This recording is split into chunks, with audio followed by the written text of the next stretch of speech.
शुभ प्रभात दोस्तों। मैं Amit sir Vatsalabai Vanmadi school of scholars Armori की तरफ से पिछली तासिका में हमने अपराजिता इस लेसन के माध्यम से ऐसी लड़की की कहानी की हमने शुरुआत की थी जिसका कमर से नीचे का जो शरीर का हिस्सा है वो पूरी तरह से अपाहिज यानी पैरालाइज हो चुका है, फिर भी वह इस धीर गंभीरता से और धैर्य से अपने सारे काम खुद ही कर रही है। और आज उसने जो भी मकाम हासिल किया है उसके पीछे सबसे ज़्यादा मेहनत उसकी माँ की रही है। इस बारे में भी हमने गौर किया। लेखिका का घर और वो लड़की जहाँ पे रहने आई उसका घर एक दूसरे से जुड़कर ही था, दोनों के आंगन एक दूसरे से लगकर ही थे।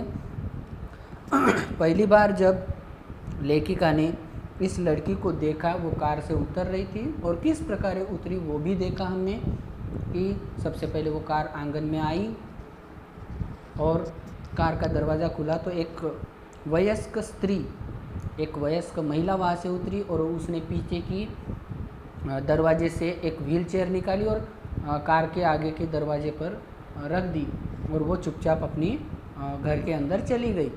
उसके बाद एक लड़की अपना शरीर हाथों के बल पर इतनी सहजता से उसने उठाया और अपने शरीर को उस व्हील चेयर पर रखा और उसके बाद अपने खुद के हाथों से वो व्हील चेयर ढकेलते हुए अंदर चली गई।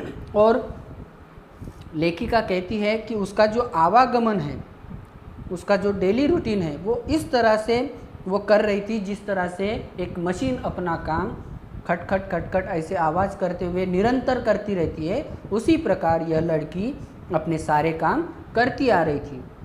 आगे देखते हैं कि धीरे धीरे लेखिका का उससे परिचय हुआ, उस लड़की से परिचय हुआ। जब उसकी कहानी लेखिका ने सुनी तो एकदम वो दंग रह गई, आश्चर्यचकित रह गई कि किस प्रकार नियति के प्रत्येक कठोर आघात को अति अमानवीय धैर्य एवं साहस से वो झेलती। वह बित्ते भर की लड़की मुझे किसी देवांगना से कम नहीं लगी। मतलब लेखिका कहती है कि इस सृष्टि ने, इस निसर्ग ने, इस नियति ने उस लड़की पर इतना बड़ा प्रहार किया, इतना बड़ा आघात किया और इस आघात को वो अमानवीय तरीके से, अमानवीय यानी मनुष्य के ताकत के बाहर का, मनुष्य के शक्ति के बाहर का जो कार्य है, इस तरह का कार्य वो बड़े ही धैर्य से और साहस से इस नियति के कठोर घाव अपने ऊपर वो झेलती आई है। और ये बित्ती भर की लड़की लेखिका को किसी देवांगना से कम नहीं लगी। देवांगना यानी कौन होती है? अप्सरा।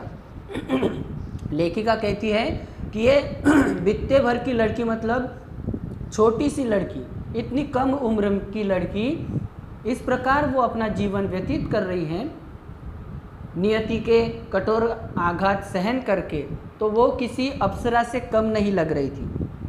लेखिका चाहती थी कि लेखिका की ये जो ऊपर वाली पंक्ति लेखिका ने कहा है वो पंक्तियाँ वो उस उदास लड़के ने भी सुननी चाहिए या पढ़नी चाहिए। उस लड़के ने ये सारी पंक्तियाँ पढ़नी चाहिए, उस पर विचार करना चाहिए। वो उदास आंखों वाला वह गोरा उजले वस्त्रों से सज्जित लखनऊ का मेधावी युवक भी पढ़े जिसे मैंने कुछ माह पूर्व अपनी बहन के यहाँ देखा था। लेखिका एक लखनऊ के एक युवक की बात कर रही हैं कि मैंने जो ऊपर ये जो लाइन कही है, जो बात कही है कि नियति के कठोर आघात को किस तरह से ये अपाहिज लड़की सहन कर रही है किसी अप्सरा के भांति, ये लाइन, ये वाक्य उस उदास आंखों वाले गोरे चिट्टे एक वो वस्त्रों से सज्जित, कौन से वस्त्रों से? उजले वस्त्रों से, मतलब साफ सुथरे कपड़े पहनने वाला वो गोरा चिट्टा जो लड़का, मेधावी युवक मतलब नवयुवक, यंग लड़का, उसने भी ये पढ़ना चाहिए या सुनना चाहिए या देखना चाहिए, जिससे लेखिका उस लड़के को कहाँ मिली?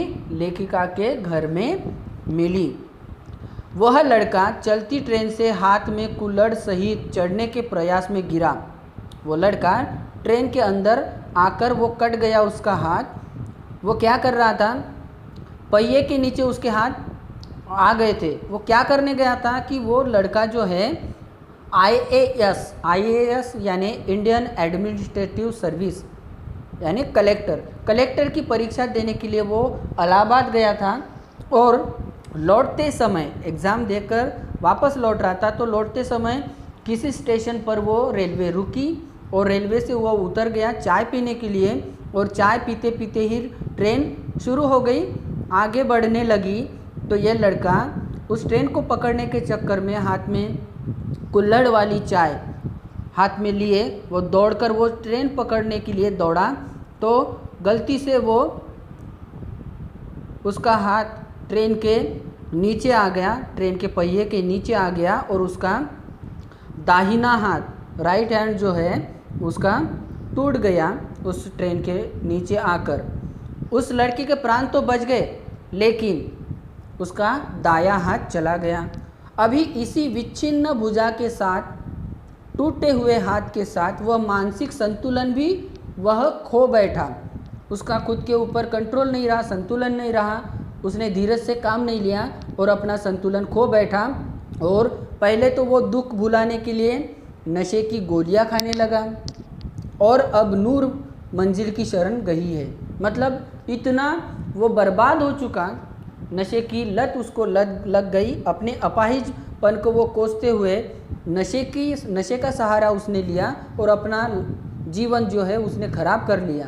केवल एक हाथ खोकर ही उसने सारे हथियार डाले। उसने, लेखिका ने तुलना की कि वो लड़का तो सिर्फ उसका एक हाथ कट गया था, बाकी का शरीर उसका सही सलामत था। उसका एक हाथ टूटने पर उसने पूरा जो संयम है उसका वो खो बैठा। उसने सारे हथियार डाले और जीवन में उसने हार मान ली। उसी तुलना में अगर देखा जाए तो ये जो लड़की है उसका तो पूरा शरीर ही अपाहिज है। उस लड़की का नाम है चंद्रा। इधर चंद्रा जिसका निचला धड़ है निष्प्राण मांसपिंड मात्र। मांसपिंड यानी शरीर का सिर्फ गोला, मांस का गोला। इस चंद्रा का जो शरीर का जो नीचे का हिस्सा है, कमर से नीचे का हिस्सा, उसमें बिल्कुल भी जान नहीं है, सिर्फ वो मांस का एक टुकड़ा है, उसमें बिल्कुल भी सेंसेशन या जान नहीं है। फिर भी सदा वो उत्फुल्ल यानी प्रसन्न चेहरे पर विषाद यानी मायूसी की एक रेखा भी उसके चेहरे पर नहीं नज़र आती। हमेशा उसका चेहरा प्रफुल्लित प्रसन्न लगता है, उसके चेहरे पर बिल्कुल भी मायूसी की एक रेखा नज़र नहीं आती। बुद्धिदीप्त आँखों में अदम्य उत्साह, उसकी आँखों में एक बुद्धिमानी और एक अदम्य साहस जिसको कोई भी तोड़ नहीं सकता, ऐसा अटूट साहस उसकी आँखों में दिखाई देता है। प्रतिपल प्रतिक्षण उत्कृष्ट जिजीविषा और फिर कैसी कैसी महत्वाकांक्षा है। उस लड़की की आंखों में इतनी बड़ी बड़ी जिजीविषा मतलब जीने की इच्छा है, बहुत बड़ी बड़ी महत्वाकांक्षाएं उसकी आंखों में दिखाई देती है। उसकी आंखों में सदा उत्साह दिखाई देता है। हर पल, हर क्षण, हर प्रतिक्षण एक उत्कृष्ट यानी उत्तमोत्तम जीवन जीने की उसकी इच्छा उसके आंखों से नज़र आती है। उसके नज़र में उसके जो ध्येय है, उद्दिष्ट है, वो सारी आकांक्षाएं, अपेक्षाएं उसकी नज़र में दिखाई देती है। वो लड़की लेखिका को बोलती है कि मैडम आप लखनऊ तो जाते ही रहते हैं, तो क्या मुझे वहाँ से ड्रग रिसर्च इंस्टीट्यूट से पूछकर यह बताएंगी कि क्या वहाँ आने पर मेरे विषय माइक्रोबायोलॉजी से संबंधित कुछ सामग्री मुझे मिल सकेगी। उस लड़की ने लेखिका को पूछा कि आप लखनऊ आते जाते रहते, तो आप मेरा एक छोटा सा काम करेंगी। वहाँ लखनऊ में जाने के बाद ड्रग रिसर्च इंस्टीट्यूशन है, वहाँ पे आप पूछताछ करेंगी कि मेरा जो विषय है माइक्रोबायोलॉजी, उससे संबंधित कुछ मुझे सामग्री चाहिए, कुछ सामान चाहिए, तो क्या मुझे वहाँ से मिल सकेगा। इतनी बात आप पूछ सकेंगी। ड्रग रिसर्च इंस्टीट्यूट जाकर ऐसा सवाल उसने पूछा। और वो ये भी कह रही थी कि मैडम आप कह रही थी कि आपका जो दामाद है वो हवाई के ईस्ट वेस्ट सेंटर में है, क्या आप उन्हें मेरा बायोडाटा देकर पूछ सकेंगी कि मुझे वहाँ कोई फेलोशिप मिल सकती है? फेलोशिप एक स्कॉलरशिप है। तो आपके बताए अनुसार आपका दामाद कहाँ है? हवाई के ईस्ट वेस्ट सेंटर में है। तो आप अपने दामाद से पूछकर मेरा बायोडाटा देखकर क्या ये पूछेंगी कि मुझे वहाँ कोई फेलोशिप मिल सकती है? ऐसा आप मेरा 2 काम मेरा करवा दो, ऐसी उसने इच्छा जाहिर की। इसके आगे का पोर्शन हम अगली तासिका में देखेंगे। धन्यवाद।